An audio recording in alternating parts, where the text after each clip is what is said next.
No starting over in Washington state, one of the oldest legal markets, and that's where Matthew Friedlander files his Washington state report this week. Hi, I'm Matthew Friedlander, coming to you from the owner's office here at Skagit Organics with the Washington State Cannabis Report for Weed Talk News. So we are officially done with legislation this year. The governor has signed every new bill that was passed this session. So all new cannabis laws will take effect either July 1st later this year or whatever date was set in the legislation itself. We have officially moved on to event season.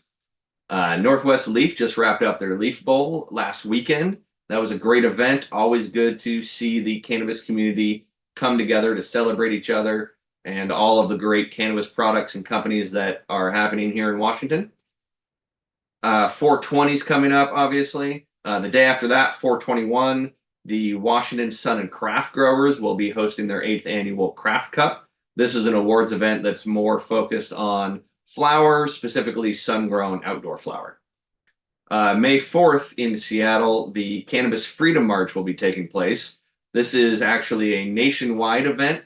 The Cannabis Freedom March has been happening for many years, takes place on the same day in many cities across the country. Great event. Highly suggest you look into it if you have never heard of it or never attended. And the Cannabis Alliance will be hosting their first Cannabis Summer Camp in Leavenworth, Washington, July 20th, 21st, and 22nd. This is just 3 days of fun in the sun, hanging out in the mountains. There will be a golf event. There's whitewater rafting. Leavenworth has a new alpine roller coaster, so that should be fun to check out. This is just trying to get the cannabis community together just to have fun. That's what the cannabis industry is supposed to be all about, right? So that's what I've got for you this week. My name is Matthew. I am reporting for Weed Talk News. Don't forget to like, share, and subscribe. While Minnesota continues to figure out how to roll out their now legal adult use market and regulations, their former governor, Jesse Ventura, well, he's entering the edibles game. His wife suffers from a seizure disorder, and she started using THC-infused gummies, and what do you think happened? They worked, and her seizures went away. So now Ventura is teaming up with a Retro Bakery, a suburban Minneapolis edibles manufacturer, who will be marketing the Jesse Ventura Farms brand of THC edibles derived from hemp.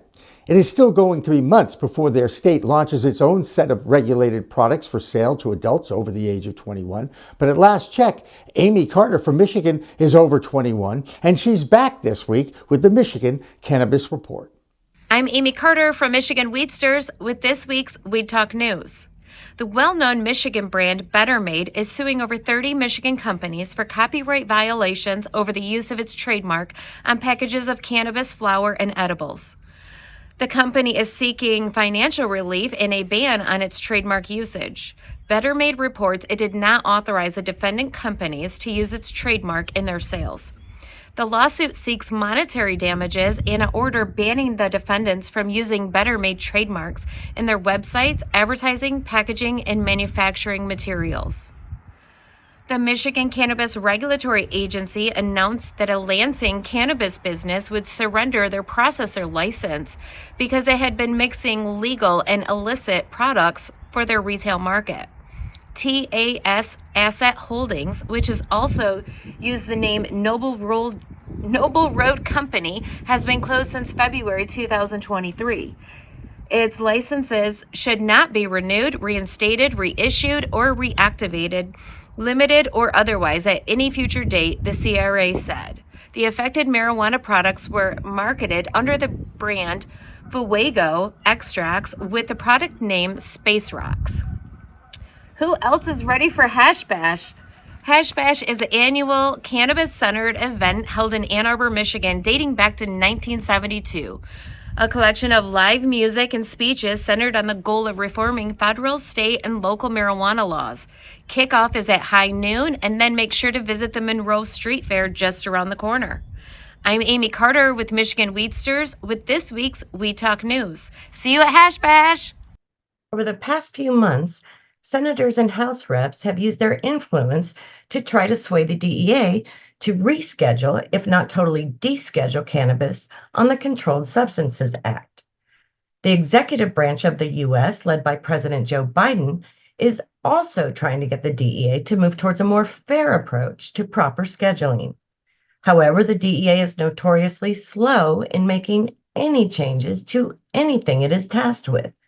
So now a group of prohibitionist U.S. senators, led by Utah Senator Mitt Romney, wrote a letter on behalf of the Foreign Affairs Committee he chairs, urging the DEA not to move cannabis off Schedule 1, citing the same tired rejections and using the same misinformation that has been heard for decades.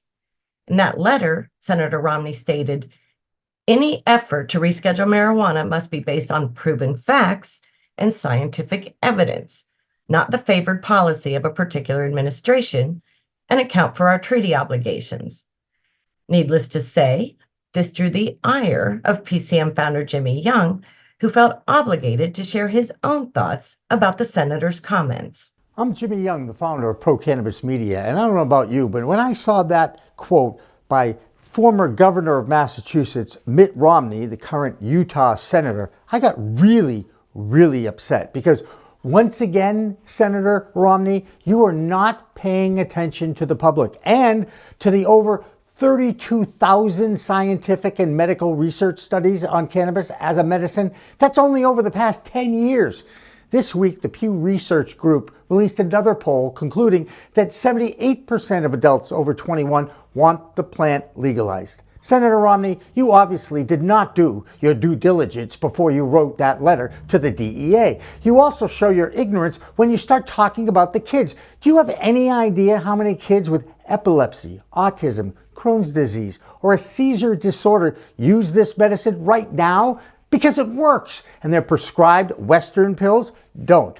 I know it's not for everybody, and like the big pharma TV ads remind us all, don't take Ozempic, Dupixent, or Keytruda if you're allergic to it. Well, don't take cannabis if you're allergic to THC, the intoxicating cannabinoid in the plant. Did you know that in the state of Colorado, a state where cannabis has been legal longer than any other, teen use has declined? Seems to me the kids are learning about the dangers of alcohol and the impact of cannabis on their brain somewhere from someone. The federal government, Big Pharma, and the substance abuse community has been trying to find a reason to keep cannabis as a no medical use drug in Schedule 1 of the CSA for decades. Well, guess what? I think it's time to rewrite the CSA and add in alcohol. This time, Senator Romney, you bring up the UN Treaty on Narcotics as another reason why cannabis should stay on Schedule 1. That treaty was written in 1961. The Controlled Substances Act was written in 1970. It's time to understand and accept that there is a role for Eastern medicine versus Western medicine that dictates our healthcare system. It is the 21st century after all. It's certainly time to break free from the past. The American pastime of baseball celebrated its first regular season play this week. Opening day in baseball is always considered the unofficial start to spring. Germany is celebrating another type of opening day on April 1st. That's when the sale and adult use of cannabis is officially open in that European country. This is great news for many Canadian and American-based manufacturers who are already operating in Germany.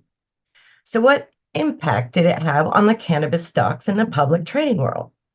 Let's ask our man who is high on Wall Street, Doug Miller, for some analysis. I'm Doug Miller from High on Wall Street with this week's cannabis stock report for Weed Talk News. Cannabis stocks have been soaring on the news that Germany's parliament legalized cannabis for personal possession and use.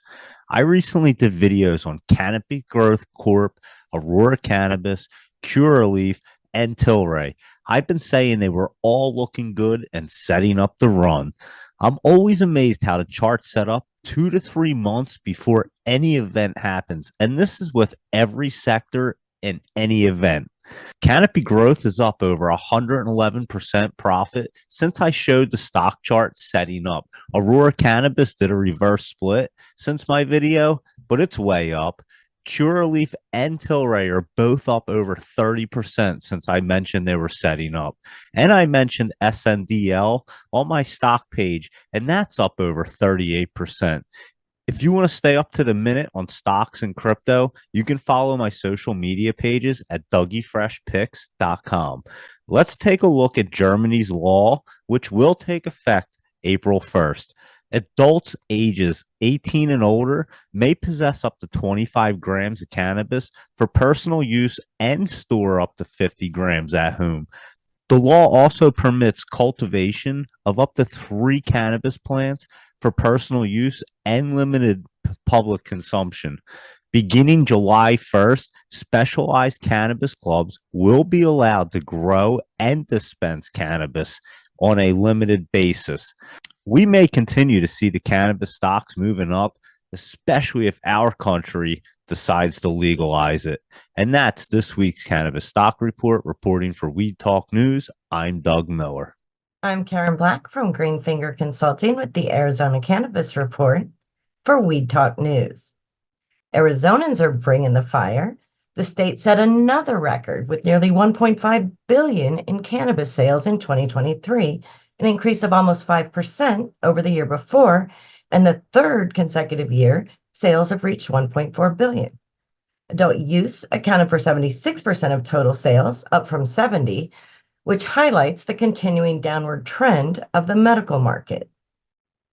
On the legislative front, 2 bills have risen out of the ashes. One involves interstate cannabis commerce and notably would expand delivery from 25 to 300 miles. The other revived issues around medical use and the Department of Child Safety. There is also movement on a third measure, which is attempting to right past wrongs in Arizona's social equity licensing program by issuing 17 new licenses. However, the text omitted language prohibiting predatory agreements, which was a big issue with the initial license awards. Speaking of social equity, the Minority Cannabis Business Association's Equity Workshop Tour made a stop in Scottsdale. It was just before the Marijuana Industry Trade Association networking event this past Wednesday. MBCA board chair and tour leader Mike Lamuto was flanked by Chase Chambers of the Arizona Black Cannabis Trade Association and Aden Saldivar representing the indigenous cannabis community. They facilitated a group discussion around addressing challenges in the state social equity program. A key takeaway was that in order to enact change, advocates need to organize, present facts, not just passion, and speak with a single unified voice. Last but not least, the inaugural Arizona Growers Cup was held Saturday in Tempe. A distinguished panel of judges blind tested products from across the state in 12 categories. A full list of winners can be found at arizonagrowerscup.com. That's all for the Arizona Cannabis Report. I'm Karen Black from Greenfinger Consulting reporting for Weed Talk News.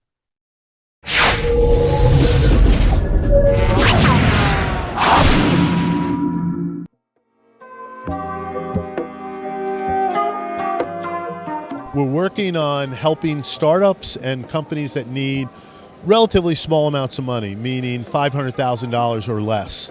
And what we're doing is we've got a funding source that's not basing it on your business plan, on your acumen, it's not a venture, it's debt, but it's based on a credit score and 2 years of tax returns with income. And with that, we can get you money.